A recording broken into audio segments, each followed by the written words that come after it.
Assalamualaikum warahmatullahi wabarakatuh. Perkenalkan, nama saya Tasya Maidiana. Saya dari kelas 11 IPA. Dalam video kali ini, saya akan memaparkan salah satu materi sejarah Indonesia kelas 11, yakni tentang organisasi pergerakan pada masa pendudukan Jepang. Adapun video ini adalah untuk memenuhi tugas sejarah Indonesia yang diampu oleh Ibu Farihatun-Nisa SIP. Ingin tahu bagaimana kelanjutannya? Mari simak video kali ini. Dalam video kali ini, saya akan menjelaskan hal-hal berikut. Yang pertama adalah macam-macam organisasi yang bersifat sosial kemasyarakatan. Yang kedua, macam-macam organisasi semi-militer. Yang ketiga, macam-macam organisasi militer. Yang keempat, dampak positif dari organisasi pergerakan yang dibentuk oleh Jepang bagi Indonesia. Mari kita masuk ke pembahasan yang pertama, yakni macam-macam organisasi yang bersifat sosial kemasyarakatan. Tujuan Jepang membentuk organisasi yang bersifat sosial kemasyarakatan adalah mengakomodasikan gerakan kaum nasionalis. Berikut organisasi sosial kemasyarakatan yang dibentuk pada masa pendudukan Jepang. Yang pertama adalah Gerakan 3A. Untuk menggalang dukungan rakyat Indonesia, usaha pertama yang dilakukan Jepang adalah mendirikan Gerakan 3A. Gerakan 3A didirikan secara resmi oleh Jepang pada akhir bulan Maret 1942 dan dipimpin oleh Hiroshi Shimizu dan Mr. Samsudin. Nama Gerakan 3A merupakan singkatan dari semboyan propaganda Jepang, yaitu Jepang Cahaya Asia, Jepang Pelindung Asia, dan Jepang Pemimpin Asia. Gerakan 3A merupakan upaya Jepang untuk merekrut dan mengerahkan tenaga rakyat yang akan dimanfaatkan dalam Perang Asia Timur Raya. Yang kedua adalah PUTRA atau Pusat Tenaga Rakyat. PUTRA dibentuk pada bulan Maret 1943.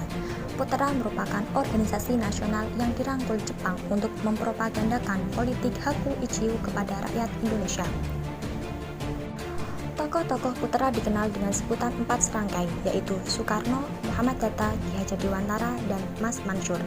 Maksud didirikan PUTRA adalah untuk memusatkan segala potensi rakyat Indonesia untuk membantu Jepang dalam Perang Asia Timur Raya. Sedangkan pendirian PUTRA bagi bangsa Indonesia adalah membangun dan menghidupkan kembali aspirasi bangsa yang masih terbelenggu politik imperialisme Belanda. Yang ketiga adalah Jawa Hokokai atau Himpunan Kesaktian Jawa. Pada tahun 1944, Panglima Tentara ke-16 Lejen Kumakichi Harada menyatakan berdirinya organisasi Jawa Hokokai, yaitu organisasi pusat yang anggotanya terdiri dari bermacam-macam hokokai atau himpunan kesaktian sesuai dengan bidang profesinya. Alasan pemerintah Jepang membentuk badan baru tersebut karena semakin hebatnya Perang Asia Timur Raya sehingga perlu digiatkan dan dipersatukan segala kekuatan rakyat. Adapun tugas dari Jawa Hokokai antara lain mengerahkan rakyat untuk mengumpulkan padi, besi tua, pajak, dan menanam jarak sebagai bahan baku peremas untuk Jepang. Kita lanjutkan ke pembahasan yang kedua, yakni macam-macam organisasi semi-militer. Selain memberikan perhatian kepada kaum nasionalis, pemerintah pendudukan Jepang juga memberi perhatian kepada pemuda di pedesaan. Jepang menganggap para pemuda belum terlalu terpengaruh oleh pemikiran Barat. Dengan dasar tersebut, Jepang membentuk beberapa organisasi semi-militer dan militer untuk mengakomodasi aktivitas pemuda. Berikut organisasi semi-militer bentukan Jepang. Yang pertama adalah pengerahan tenaga pemuda. Sebelum Jepang secara resmi membentuk organisasi semi-militer, Jepang telah melatih para pemuda untuk menjadi pemuda yang disiplin, memiliki semangat juang tinggi, dan berjiwa kesatria yang tinggi. Adapun yang dilakukan Jepang adalah dengan mengadakan latihan seperti BPAR atau Barisan Pemuda Asia Raya.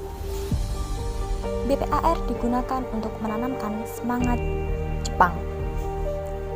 Yang kedua adalah Seinindan atau Barisan Pemuda.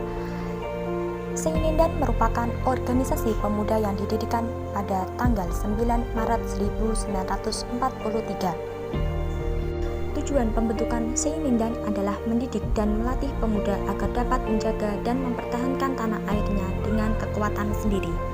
Yang ketiga adalah Keibodan atau Barisan Pembantu Polisi. Dalam pembentukan Keibodan, tampak bahwa pemerintah Jepang berusaha agar tidak terpengaruh oleh golongan nasionalis. Bahkan kaum nasionalis pada tingkat bawah pun tidak mempunyai hubungan dengan Keibodan, karena badan ini langsung ditempatkan di bawah pengawasan polisi. Yang keempat adalah Sui Shin Tai atau Barisan Pelopor.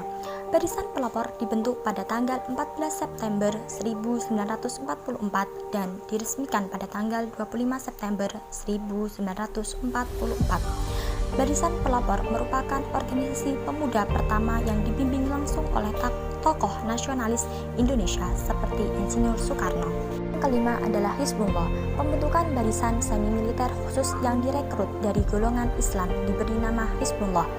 Organisasi semi-militer ini diketuai oleh Kiai Haji Zainal Arifin dan wakilnya adalah Muhammad Rum.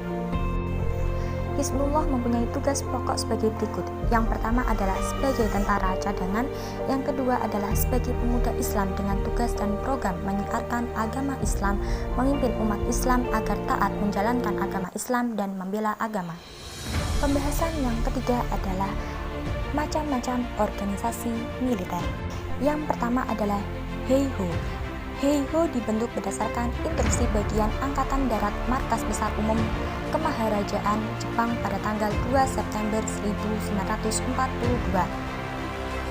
Anggota Heiho ditempatkan langsung pada Angkatan Perang Jepang, walaupun hanya berstatus sebagai pembantu prajurit Jepang. Jumlah pasukan Heiho diperkirakan mencapai 42.000 orang dan setengahnya berada di Pulau Jawa. Prajurit Heiho tidak hanya menghadapi peperangan di Indonesia, tetapi juga dikirim ke luar negeri, seperti Malaya atau Malaysia dan Burma atau Myanmar untuk menghadapi pasukan sekutu. Yang kedua adalah peta.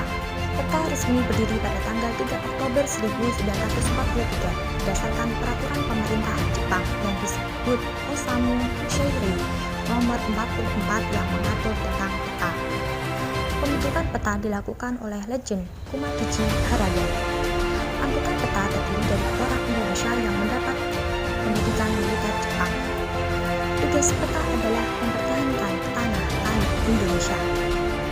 Pembahasan yang terakhir adalah dampak positif dari organisasi pergerakan yang dibentuk oleh Jepang bagi Indonesia.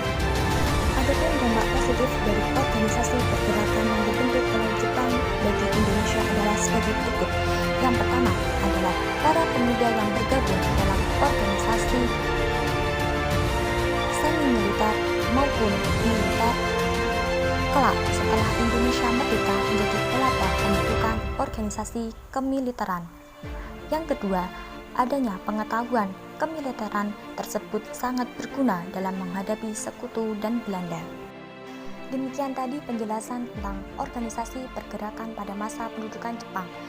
Semoga video kali ini bisa bermanfaat bagi kita semua. Tidak lupa saya mengharapkan kritik dan saran yang membangun untuk kedepannya. Demikian video kali ini. Apabila ada kata-kata yang kurang berkenan, sebagai insan biasa, saya mohon maaf yang sebesar-besarnya. Akhirul kalam, wallahul muwaffiq ila aqwamit thoriq. Assalamualaikum warahmatullahi wabarakatuh.